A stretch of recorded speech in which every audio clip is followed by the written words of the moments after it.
Good morning, you guys. Maya with Simply Bloom. Welcome back. I hope you all have a great day. It's kind of a mess going on behind me. I have a pallet of mulch that I'm still working on putting around all my beds, and then I have this new bed that I am in the process of putting in. So let me kind of turn you around, show you what's going on and what I have planned for today's video. All right, this is what's going on. So in the middle, I feel like I need to discuss this here. I have two lilac trees, or not trees, bushes. I have two lilac bushes, the mange lilacs. And then in the circle here, I have tulips and daffodils and liams.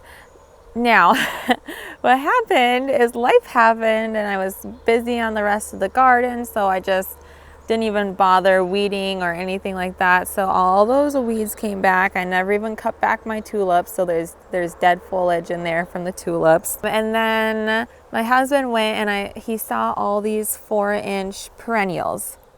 And we can't find 4-inch perennials anywhere in our town, anywhere. So he bought up 3 flats of 4-inch perennials.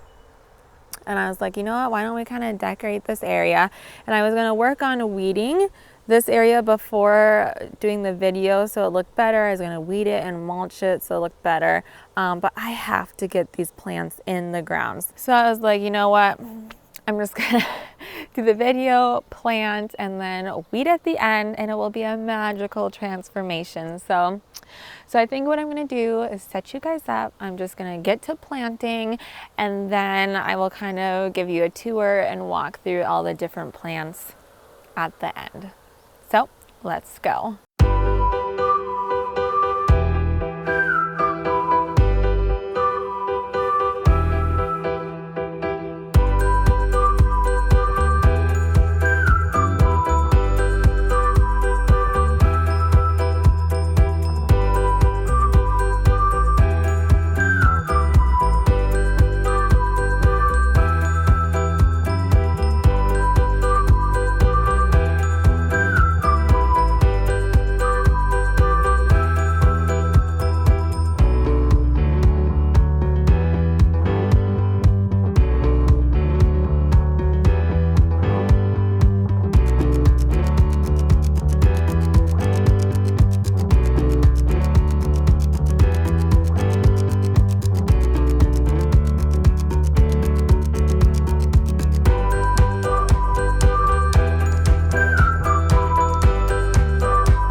Okay, you guys, I finally finished planting all the perennials. It took a week.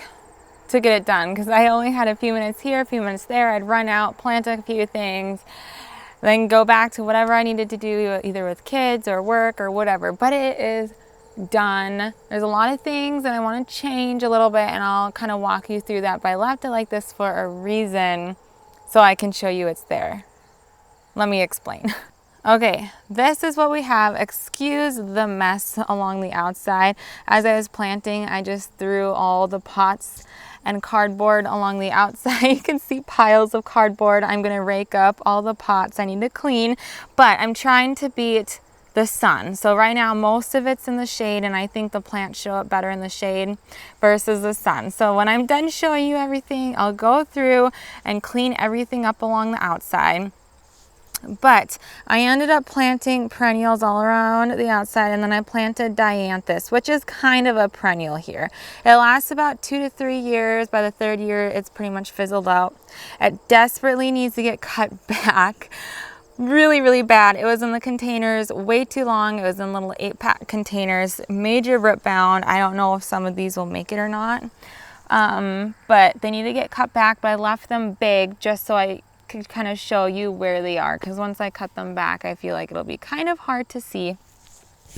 So I have 3 mange lilacs planted in the middle, and they are planted very close together. Very, very close together. It's not recommended to plant them this close together.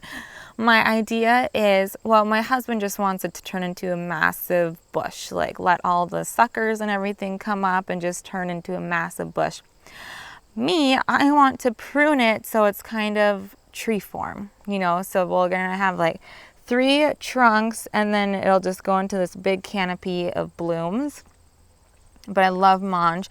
Our snowplow driver actually came and broke that one off at the base when we had a ton of snow. He couldn't see, I'm not blaming him, but it completely snapped off. I thought it was dead, and it came back. It came back. I could not believe it.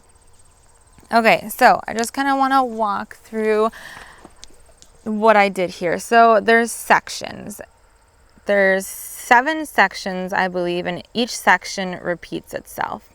I love when flower beds have drifts, so it'd be like all echinacea here, maybe all asters, all something else. I love drifts. But with this, since it's a circle, I want to kind of something that repeated itself, uniform. And you guys, so many things need to get cut back. Like this bellflower here needs to get cut back really, really bad. But same thing, I just kind of left everything so I can show you what it looks like, and then I'll go through and cut back a lot of stuff. So the sections are divided by bellflower. So I have a bellflower and a bellflower. That's one section here.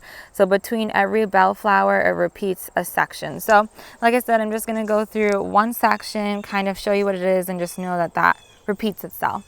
So I have a bellflower, like I just mentioned. This is the Rapido Blue bellflower. I love those when they're in full bloom. I will come back and shear that back. And then I have an Asiatic lily.